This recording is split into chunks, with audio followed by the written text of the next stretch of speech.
on va commencer le bind de la mâchoire. Pour ça, dans un premier temps, on va prendre tous les joints du visage, sauf les joints du coin de la bouche, et les mettre sous un layer. Donc ces deux joints sont enlevés de la sélection, et je crée un nouveau layer. Comme ça, je vais cacher tout, sauf ces deux-là. Alors ces deux-là, ce qu'on va faire avec, c'est qu'on va faire un parent constraint, et on va utiliser les boutons qu'on avait fait un petit peu avant. Donc là j'ai mon bouton qui me permet de sélectionner la tête ainsi que la mâchoire. Alors je vais les afficher pour qu'on puisse les voir. Là j'ai ma mâchoire ainsi que ma tête et mon bouton Joe Head qui est là. Ils sont tous les deux sélectionnés. Et là je vais en prendre juste un seul des deux joints que je vais ajouter à ma sélection. Alors je vais recommencer. Donc ça, et là Shift Select pour pouvoir ajouter celui-là, et là je fais mon parent constraint. Et je vais faire la même chose avec celui-là. Donc tête et mâchoire, le petit joint qui est là, et là mon parent constraint. Alors maintenant que c'est fait, je vais pouvoir commencer à animer ma bouche pour faire le paint. Donc je sélectionne la mâchoire et là je vais commencer à faire des keyframes. Alors au frame 10, 20, 30, 40, ainsi que 1. Alors à 10, je vais ouvrir. Donc à peu près ça, ça devrait aller. 7 keys. Et ensuite à 20 en refaire. Et à 30, ce qu'on va faire, c'est qu'on va tourner un petit peu sur le côté. Donc c'est quelque chose qui se fait pas beaucoup, mais qu'on est quand même capable de faire. À partir de là, je vais pouvoir faire ma sélection pour pouvoir faire un blocking. Alors pour la sélection de vertex, je vais partir de la lèvre inférieure ici, agrandir ma sélection et en prendre pas mal.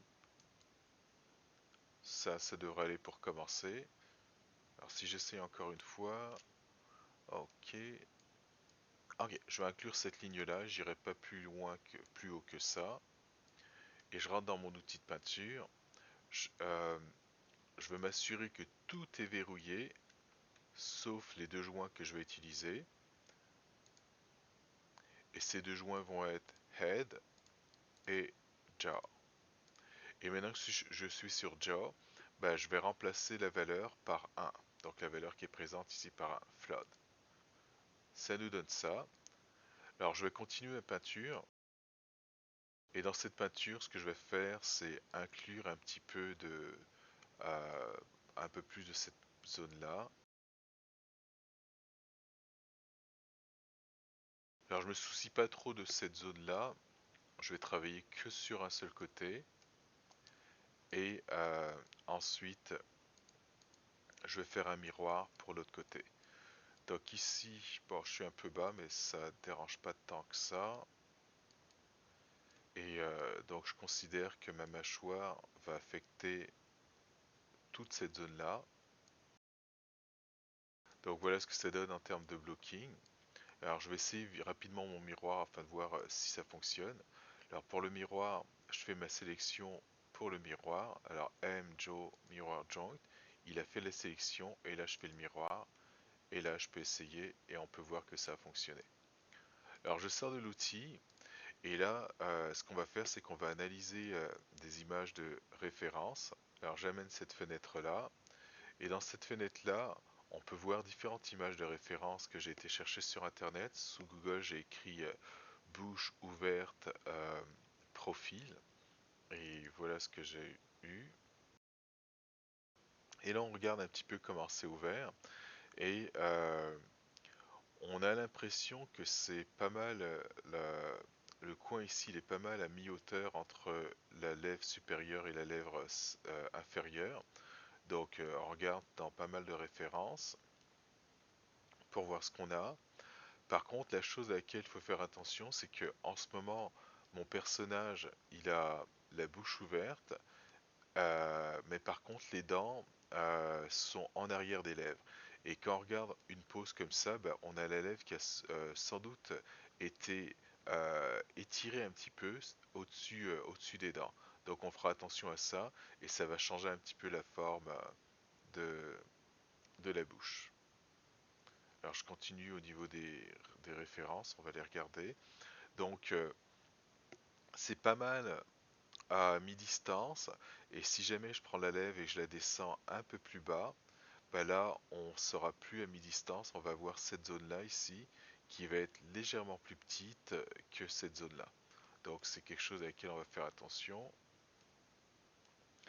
Alors là on voit que c'est un petit peu différent, cette zone là elle m'a l'air plus petite que celle-là,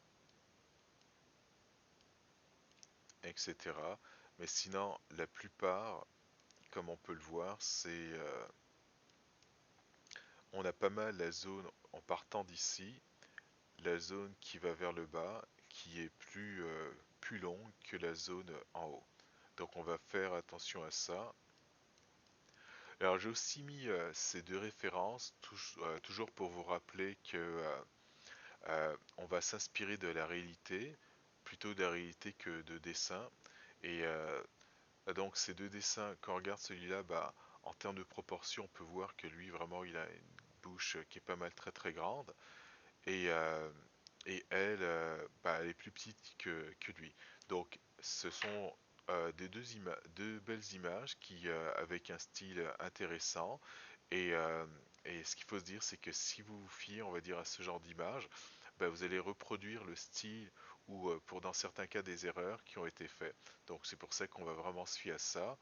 Et une autre chose, si je regarde en termes de profondeur, en partant de là et à quel point que ça se recule ici, bah, la plupart des images que j'ai, la profondeur, c'est plus profond dans les images que j'ai comparé au dessin.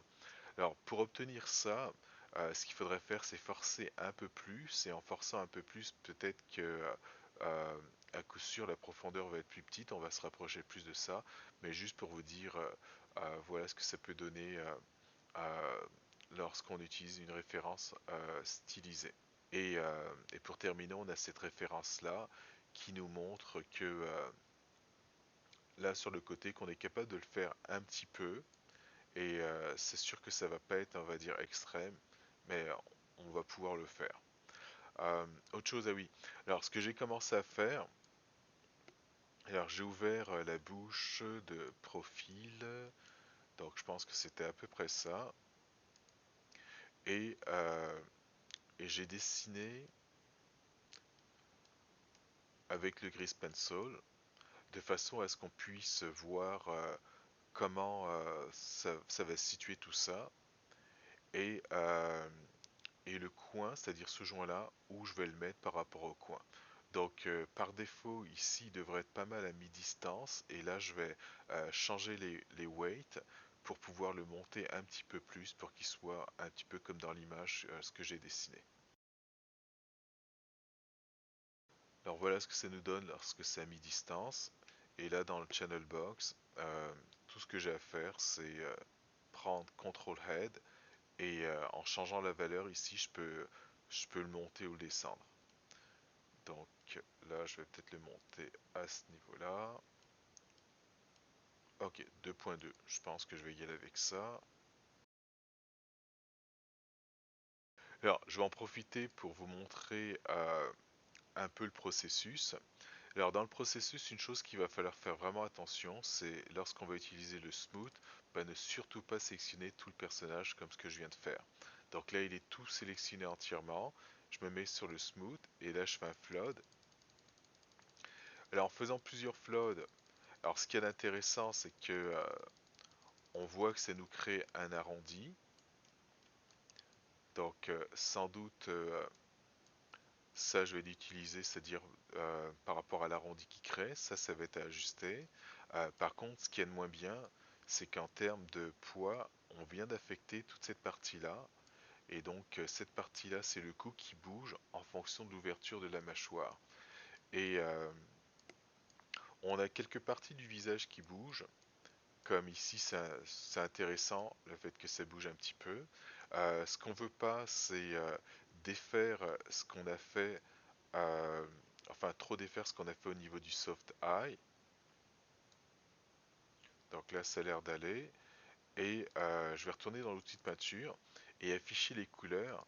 Et avec les couleurs, on peut voir comment c'est affecté. Donc là, en ce moment, le joint Joe euh, affecte principalement cette zone-là qui est la bouche, mais aussi tout ce qu'on a ici en arrière. Donc du coup, ça c'est quelque chose qu'on va éviter. Alors je vais réouvrir ma scène que j'ai préalablement sauvegardée, Joe Bind. Pour le smooth, on va plutôt utiliser une sélection qu'on a fait au préalable. Donc je choisis ça, et ça va être la sélection que je vais utiliser. Alors je vais la refaire un petit peu cette sélection, parce que de ce que je peux voir, on a des vertex en haut, et je vais les enlever, et aussi je vais me débarrasser des vertex du coup. Alors je m'assure d'être en mode vertex, avec contrôle j'enlève tout ça, et là je vais refaire un petit peu la sélection de façon à ne pas inclure le coup. Alors si je prends ça,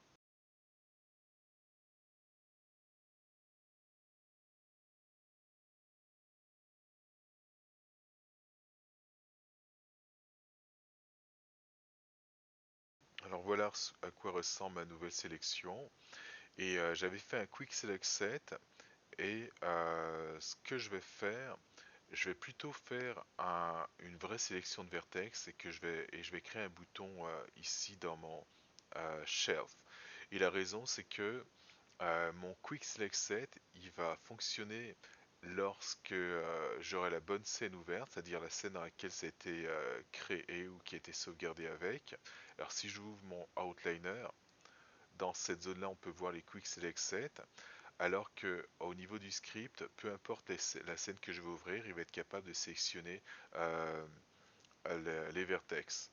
Alors, pour faire de cette façon-là, ce que je vais faire, alors là j'ai ma sélection, et cette sélection, je vais vraiment la sélectionner de façon à voir les vertex qui sont sélectionnés dans mon script editor, et ensuite je vais pouvoir le copier ici. D'ailleurs là on peut voir des vertex à ce niveau-là. Donc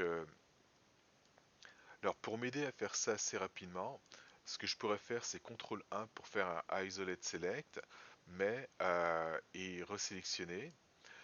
Mais ce qu'on va faire, on va faire attention, je vais changer ma sélection en face avant. Pourquoi? Parce que quand je fais mon Isolate Select, il va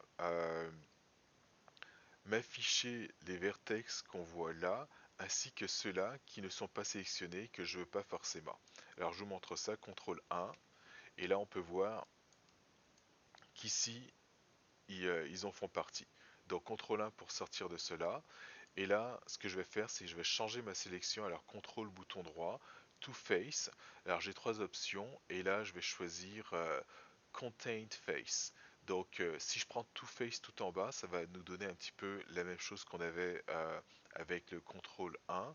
Alors Contain, donc là c'est fait, et là on peut voir qu'il n'a pas pris cette zone-là. Et maintenant qu'il n'a pas pris cette zone-là, je peux faire mon Isolate Select, et là changer ma sélection vertex, et là maintenant je vais tout effacer, et ce qui va m'intéresser c'est la sélection que je vais faire maintenant.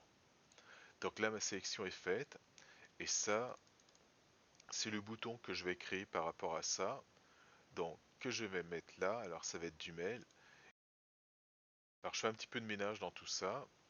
euh, Edit, on efface celui-là, donc lui on va le renommer. Alors si je fais Edit et que je vais ici dans Shelf, alors le nom,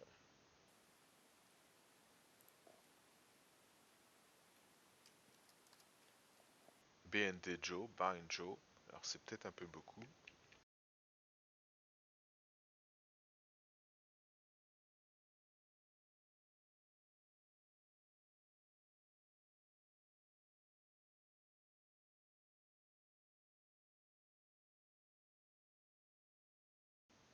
Je vais changer un petit peu l'emplacement de tout ça. Alors lui, je vais le mettre ici. Et donc je me fais comme des petites séparations. Donc miroir, Joe. Et là, je vais y aller avec ça pour le miroir. Ça, c'est pour le miroir. Non, la sélection avec le parent constraint. Et lui, ça va être la nouvelle sélection avec laquelle je vais pouvoir faire le smooth plus tard. Je vais rentrer dans mon outil de peinture et commencer à descendre la ligne ici pour qu'elle soit au niveau du joint. si je prends les edges de là jusqu'à ici, alors je vais commencer par ça, en vertex, on rentre dans l'outil de peinture. Et là, ce qu'on veut faire, c'est descendre tout ça, donc du coup, associer ça à Joe. Alors, je vais utiliser le Add, et là, je vais commencer par 10%, et la Flood. Donc, à peu près ça. Et là, je vais faire la même chose avec la partie du bas, et cette fois-ci, elle, je vais la monter. Alors là, ok, je peux aller jusqu'à là sans problème.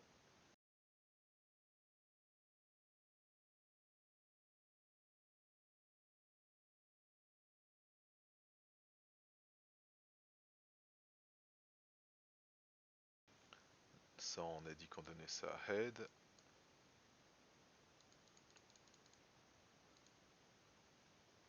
Et là on monte. Alors si c'est trop, je peux diminuer la valeur ici. Je vais prendre la moitié de ça.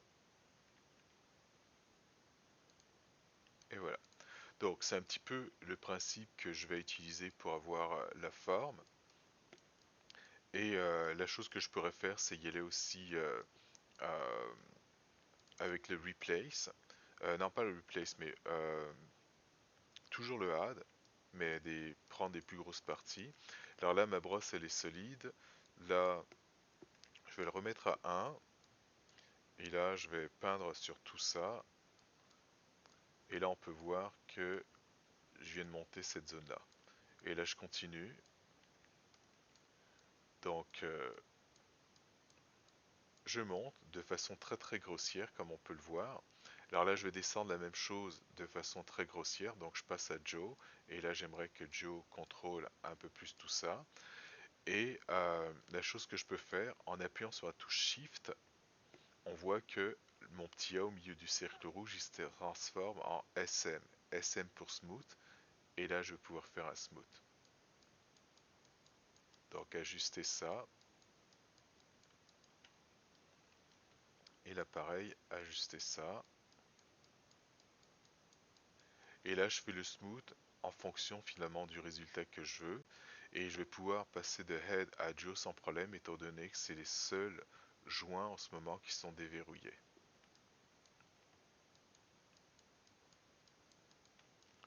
Alors, j'ajuste du mieux que je peux.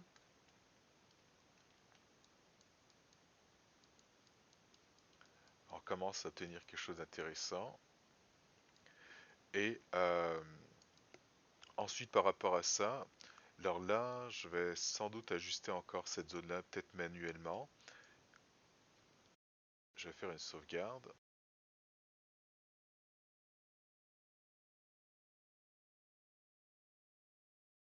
Donc lui, il est fait. Et ce que je voulais faire, c'est ajuster globalement toute cette partie-là. Et pour ça, ce qu'il va falloir que je fasse, c'est que je prenne ma sélection. Donc ça va être la bonne sélection. Et euh, y aller avec un flood smooth. Et lui, ça va être pour qu'il s'occupe de cette zone-là.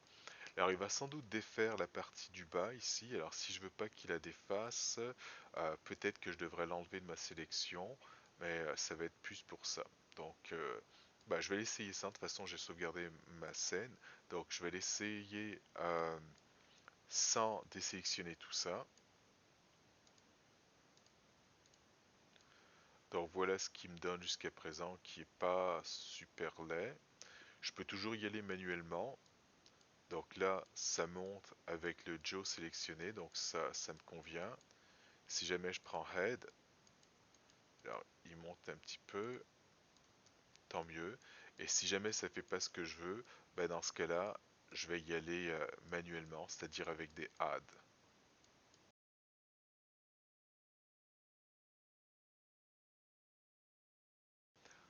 Si jamais je trouve que ici c'est trop descendu, ben j'ai juste à le remonter avec un Add. Donc ici, je vais mettre d'abord en Add, et là je vais redonner le poids à la tête. Donc pour cela, je vais choisir la tête. Alors là, ça va être pas mal beaucoup. On va le voir ici. Donc c'est beaucoup. Alors je vais y aller avec des valeurs un petit peu plus petites. Alors, point 5.